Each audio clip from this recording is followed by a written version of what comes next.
Good morning, welcome to MySandySpringsTV.com. We're at the Chatt Nature Center. My name is Dawn, and this is our male adult red-tailed hawk. At the Chatt Nature Center, we rehabilitate reptiles and raptors, about 500 a year. That's what we're licensed to take in. This particular bird was hit by a car and had a shattered shoulder that a vet was unable to fix. So he is unable to fly, therefore we have him as a program animal. All of our birds and animals here are non-releasable due to injuries.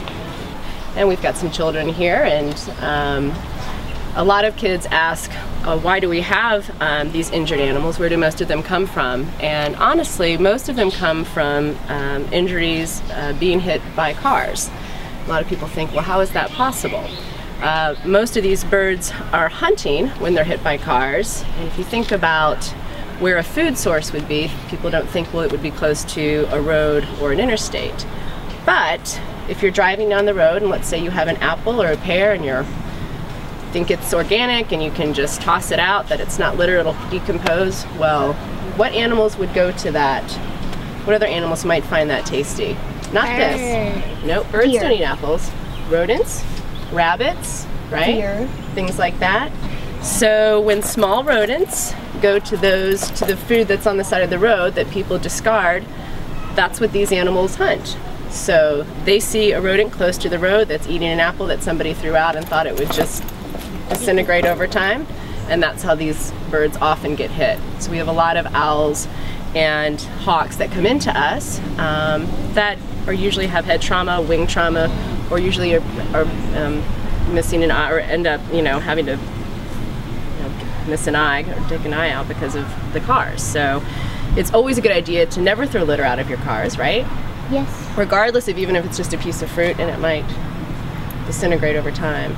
Usually the food chain will, go to that, and that's where these injuries come from. So, we take in about 500 animals a year, reptiles and raptors. This is a raptor. Do you know what makes this a raptor? As opposed to a songbird or a smaller bird? Talons? Their feet. Feet? And what else? What else does it have on it? The beak is yellow. Beak is, what's the shape of the beak? The beak is shaped like That's right. It's curved, it's hooked. So hooked talons, very sharp talons, sharp, curved, hooked beak, make this bird a hunter. He hunts for his food, and that's what makes this bird a raptor. So the claws are for catching prey, holding, and the beak is for tearing flesh, right? They have great eyesight too, so they could read a newspaper from a football field from one end all the way to the other. That's right. That's exactly right. So and the smelling is incredible, right?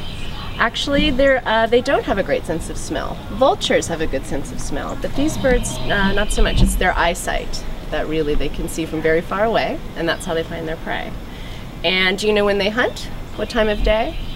They hunt in afternoon somehow. That's right, in the evening, before it gets dark. So usually around rush hour traffic. So think about that.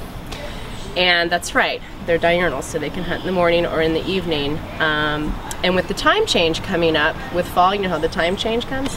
These guys are going to be hunting around the time that rush hour traffic is happening. So once again, you have to always be careful as we're driving to watch out for these guys. A lot of these hawks will stand on large poles. If you ever go down the interstate, you'll see, if you pay attention, you often see these large hawks, and they're over the interstate watching and looking.